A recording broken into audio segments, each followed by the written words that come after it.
Nagkakilala po kami 13 years ago. Tumira siya dun sa tito niya, kalapit ng bahay namin. Bigla na lang kaming nagkaroon ng communication through text. Text pa kasi noon. Nagandaan ako sa kanya siya. Gumawa na ako ng paraan para makilala ko siya at saka makuha ko yung number niya. After ilang months, naging kami, pero hindi kami masyado nagkikita, through text lang. Kasi ano pa lang ako ng time na yon, 16 years old.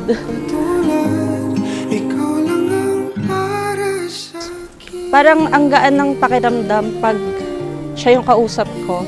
Pag may problema ako, kahit hindi siya yung jowa ko, parang gumagaan yung pakiramdam ko pag nasasabi ko sa kanya lahat yung problema ko.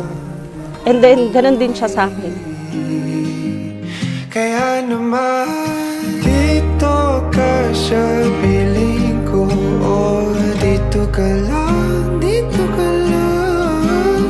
bumabagal lang. Madami. Mas lalo ko siyang nagustuhan nung nakasama ko na kasi siya sa bahay. Doon na lumabas yung mga alaga siya sa akin. Ganun. Lagi niya ako pinapaalahanan ng mga bagay. Pagka mali na yung ginagawa ko. Tsaka maraming bagay na nagustuhan ko sa kanya. Sobrang maalaga, mapagmahal. Parang, ano talaga ako, parang buhay prinsesa, gano'n. Actually, magkasama na kami sa bahay ngayon. So, yun. Tapos, ngayon nabuntis ako. Wala akong ginagawa as in. Talagang Disney princess yung dating. Ayun po. Tsaka napakasarap mo niyang magluto. Kaya ganito kalaki. Lamig na damdamin, tayong dalawa'y Tulad nga nung lagi namin pinag-uusapan. Lagi namin kami nagtatanong kung gano'n namin kamahal lang sa isa. Ang sukatan namin ganyan lang. Pero walang katapusan.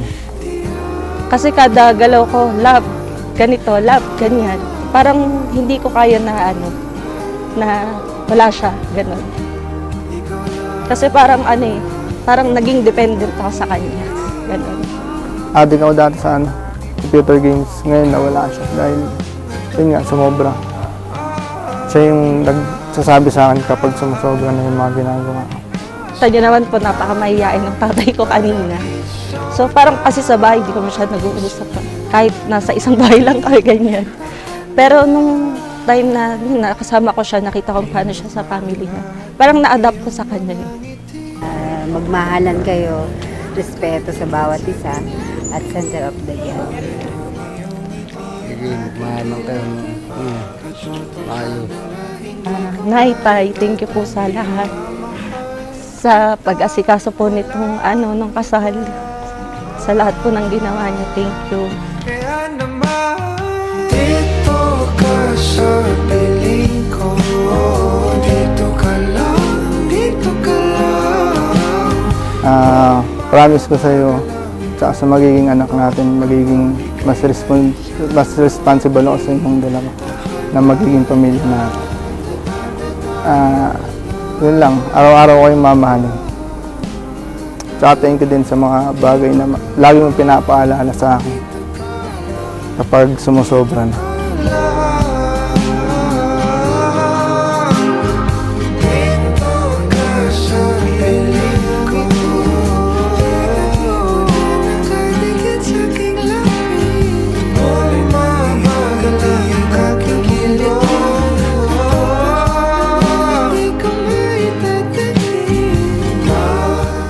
Love, ito na yun. Ito na yung araw na hinihintay natin. Thank you sa lahat, sa pag-aalaga, sa pagmamahal. Lalo na ngayon, dalawa na kami. Magiging tatlo na tayo. Lagi mo kami inaalagaan ni baby. Thank you so much, mahal na mahal kita. dito ka lang,